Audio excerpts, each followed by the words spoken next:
Hello everyone, it's Colin here. Welcome to another episode, whatever I've previously called them, of the Culture and Coffee Podcast. I'm sat on the roof this morning. Like, it's a proper roof space. I don't want you to think I'm just sat on top of a roof. Just someone's random roof on the tiles, wondering what to do with myself. No, there's a little roof space, this place that we're renting. It's great. The only other thing up here, other than a couple of sunbeds, because Melbourne just had the best summer, is an inflatable hot tub, which is one of the best things I think I've ever bought. So during the first of Melbourne's, 65 lockdowns that we had, whatever it had. And it seems mad thinking back now. Like, we were locked down, could only go out an hour a day, just like with the house we had, didn't have a bath, which is kind of weird to me. I grew up where every house we had in England had a bath, obviously. Although my grandma didn't have a bath. She used to live above a TV shop. So I only knew one grandparent. All of the three of my grandparents had died, unfortunately. What a happy way to start this podcast. She lived above a TV shop, and didn't have a bath, didn't have a shower. She just used to have like a metal tin bath that she used to put in front of the fireplace. Yeah, was that right? I'm wondering whether that's just a movie that I've seen. It's weird when I talk to the kids about like my grandparents, because I only knew the one. And we were never, that was my mum's mum, we were never really close. Obviously I loved her, it was my grandma, and she had some good stories, but she was very quiet. She was more of an introverted person, so she didn't talk a lot. And then the summer before she died, for whatever reason, and I still can't explain it to myself, not that anyone's interested, is that I decided that I would cycle, and it was maybe a 20-minute cycle from our house where we lived to where my grandma lived, and I would cycle her, and I would do something for her every day. And I don't even know why, thinking back. Obviously, I just wanted to help her.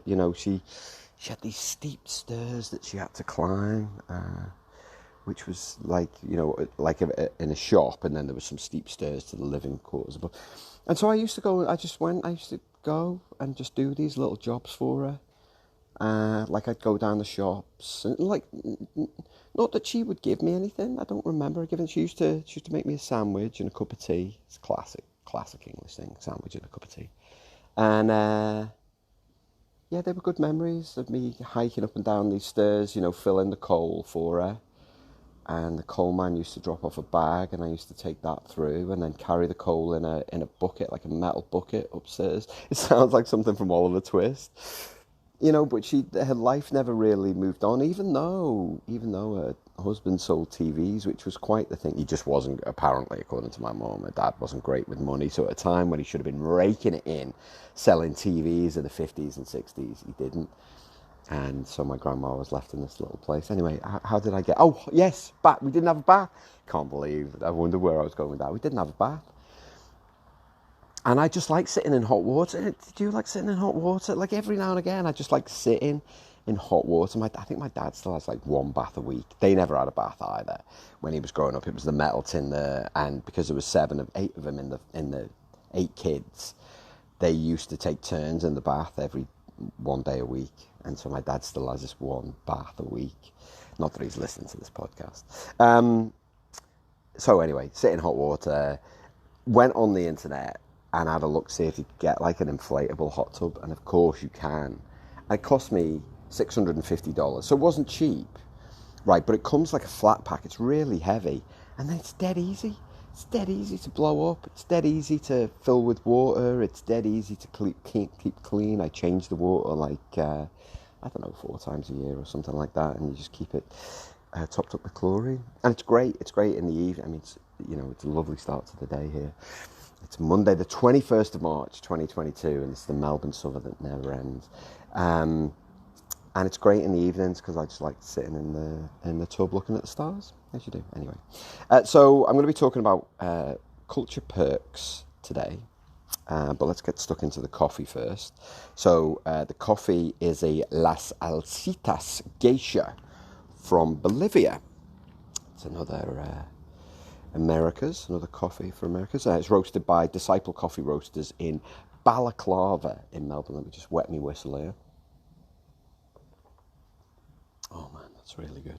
Yeah, I made it using a V60 this morning, so I've got a little set of scales, and we've got a little pot to put the beans in. So 29 grams worth of beans. We pop that into I've got a Breville grinder, coffee grinder.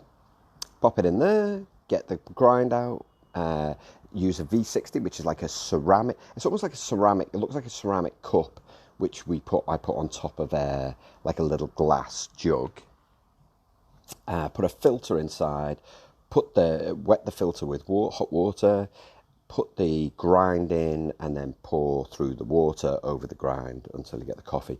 And I think that the benefit of doing that way is you get almost the perfect cup of coffee, because you're taking the time to measure it. You're measuring the beans, you're measuring the grind, you're measuring the water, you're doing all of those things. And this is absolutely, I paid a bit more for it. I'll tell you about that in a minute. So yeah, it's from Balaclava in Melbourne, which is a weird name for a suburb. I mean, I know there's lots of weird names, but it is, I don't know, actually, now I think about it, I should have done my homework. I don't quite know where it got its name, Balaclava. Now, I know there was a Battle of Balaclava. I think that was the Crimean War in the 19th century. Is there still a place? Is there a place called Balaclava in the Crimea? There may be.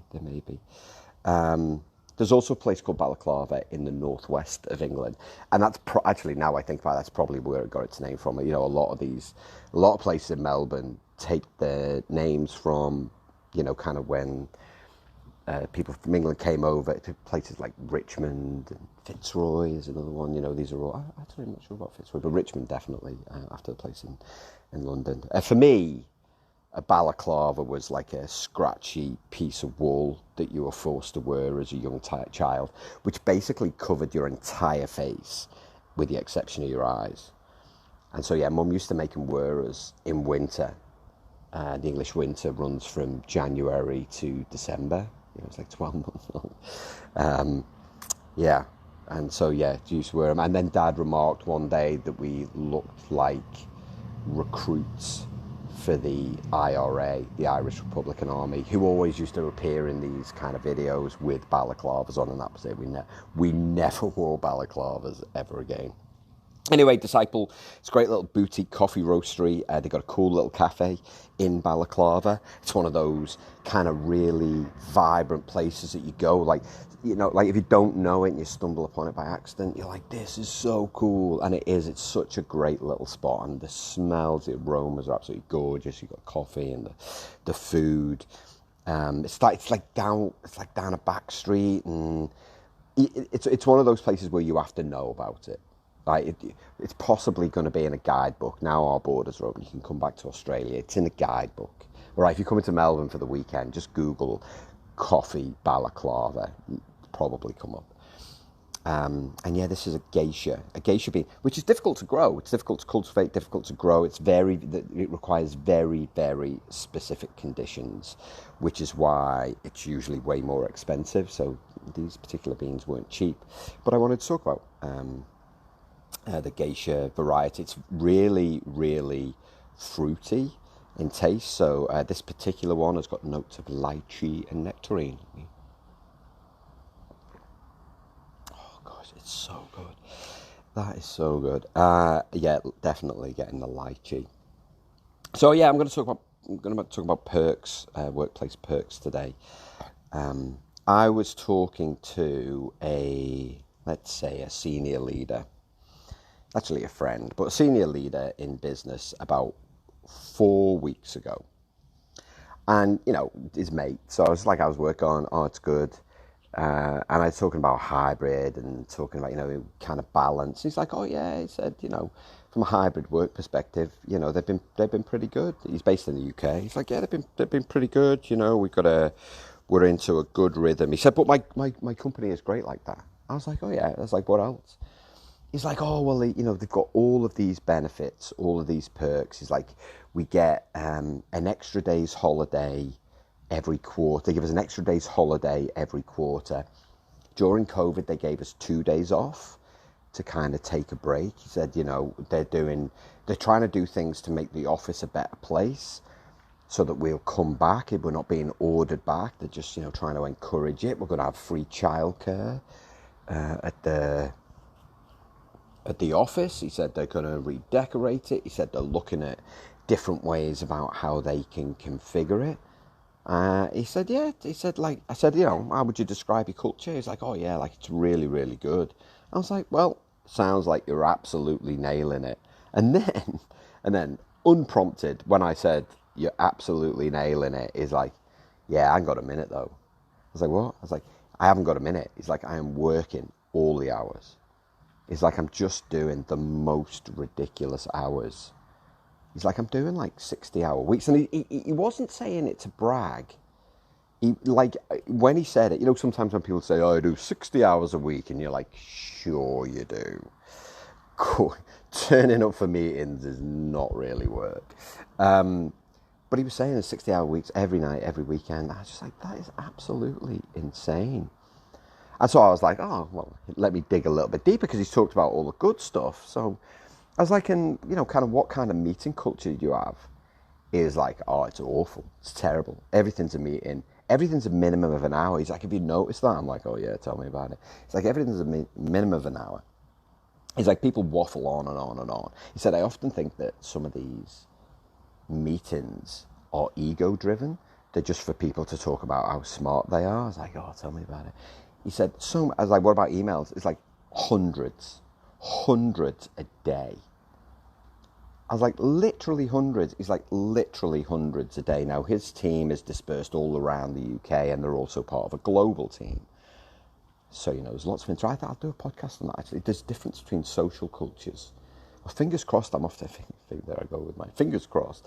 So, hoping to go international in a couple of weeks' time. So, maybe I'll do it then. Maybe I'll talk about differences in social cultures. But he said literally hundreds a day. I was like, it's not got any easier during COVID. It's like, you're using Microsoft Teams. You're using Microsoft Teams. He said, but we're also using Slack. I'm like, what? I was like, so you didn't replace Slack with Microsoft Teams? No, we're doing it as well as. He's like, so I get phones, texts, emails, Teams messages, and Slack messages. I was like, but how do you know if how are you getting you through your work? He's like, I tell you now, I'm not getting through my work. He's like, I'm not. He's like, I've got so many things I need to do. He's like, I'm in a permanent state of stress and anxiety.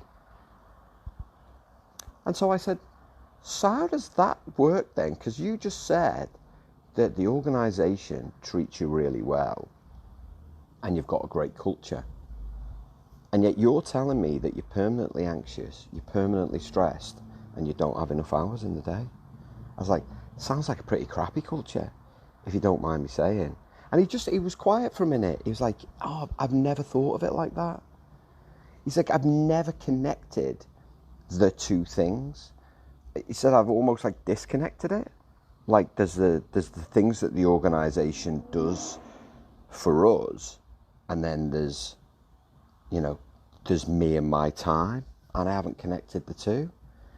And I just thought that was really, really interesting. And then I read a story yesterday, on Sunday, as I do over the weekends, reading my blogs, catching up with my articles about a large tech company. Now, this particular large technology company, I'm not going to name for litigation reasons, just in case they throw their lawyers at me. So this large technology company literally provides almost everything for their staff. Like, the only thing they don't do for their staff is breathe for them. That's how it reads. When you read all their perks and they're like, are they getting carried into work? Like, you do all of this for them. So literally everything. So things like, childcare.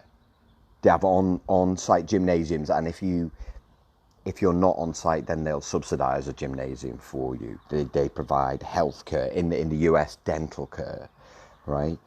Free food, free drink. You've read about these tech companies, right? Free drink. They have little bar areas for socials. You can personalise your workspace. These are the people that do hybrid working, right? You can work from anywhere. Yoga classes, meditation rooms, book clubs, subsidised gigs and events, big all-hands meetings 4 times a year, access to conferences, TED speakers who do lunch and learns, they big organisations, pay really high market rates for their job. And yet, in this story, that same company is being taken to court for systemic racism. Right? They're US-based, only 4% of its employees are black, and only 3% hold leadership positions. And you might, before you say, oh, well, it's an isolated thing, maybe they're working towards something. The same organisation saw a mass walkout of its staff in 2018 as a result of its poor handling of sexual harassment in the workplace. And this particular company, they're not on their own. There are so many other organisations who do exactly the same thing. They're great at providing almost a smorgasbord of perks. And sometimes I feel that they're trying to bewitch staff. It's like, we give you all this, so don't you dare moan about the lack of people of colour. Don't you dare moan about... No, they're not saying that, by the way. This is just me saying that. Don't you dare moan about our treatment of sexual harassment. Don't you dare moan. Because look at all of this. You're so privileged to work in an organisation that gives you all of this. And it's not cheap, I get it's not cheap. There was a survey done last year, I think it was, that estimated the Fortune 500 companies spend about $2,500 per annum per employee on benefits and perks. So, I get that, organisations are being generous and they're thinking of ways either to attract staff or retain staff, and that's all good, right? It's all good. But I just think the days of employees being bewitched by these perks are gone. When I think back to when I started work, like it was a company car. And I remember when I got my job as a project manager, I'm sure I've shared this before, when I went for my interview as a project manager back in 97, so I'd been highlighted as a person who's good with people, good with teams, right? We think you'd be a great project manager. And I remember saying, what's a project manager? And my soon-to-be new boss didn't even answer the question. He's like, well, let me start by saying, Colin, you get a car, you get a phone, you get a laptop, you get an expense account, and you'll be traveling the country for 4 years. That was his answer. Like, perks. And I know some of you don't see traveling away from home as a perk. It suited me and my circumstances at that time.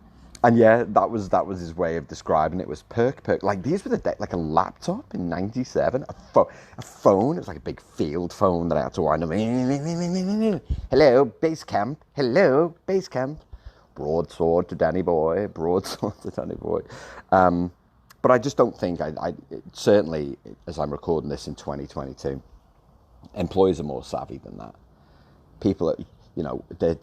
they see through that stuff. It's not to say they don't want it, of course. Their employees want childcare. They want that support. It's great if you can have a gym. It's great if you don't have to buy your food and drink. Like, all of that sound. But what they want more than anything else is to be part of a culture where leaders set the right kind of example and then put time, thought, effort into maintaining the kind of vibrancy of that culture. When I think about it, what they want is, just off the top of my head, what they want to be is listened to. Employees want to be respected. They want to have a good balance between the home and the personal lives, or they at least want to know where the boundaries are. They want to know what is the organization's priorities, and they want to know that they're achievable, right? They want to be trusted to do the right thing. They don't want the kind of integrity to be questioned or doubted. They want time to do their jobs. They don't want to be, the subject of harassment or bullying. They want to be provided with opportunities to grow and learn and potentially earn more. They want to wake up and not have 100 emails in their inbox. They want meetings to be run properly. They want some people to shut up, rather than talk all the time. They want to know that equity exists everywhere, not just of pay, not just of race and gender, but also of opportunity. They want to know that culture isn't just something that's talked about. They want people around them to care as much as they do. They want to wake up in the morning and feel a real sense of optimism, not only about their life right now, but also their future. They want to know that their organisation is purpose-led and not purpose-lazy. So, while employees do want the nice bells and whistles that sometimes come with a job, they also want the organisation to be fair and equitable in everything that it does. They want it to stand for something. They want it to take action against the things that, anything at all that undermines that. I'm going to end this by saying, I think, in my opinion, people would much rather have time to do their jobs properly than a table tennis table. And if you don't believe me, then go and ask them themselves. All right, everybody, hope you enjoyed today's podcast. Ta-ra for now.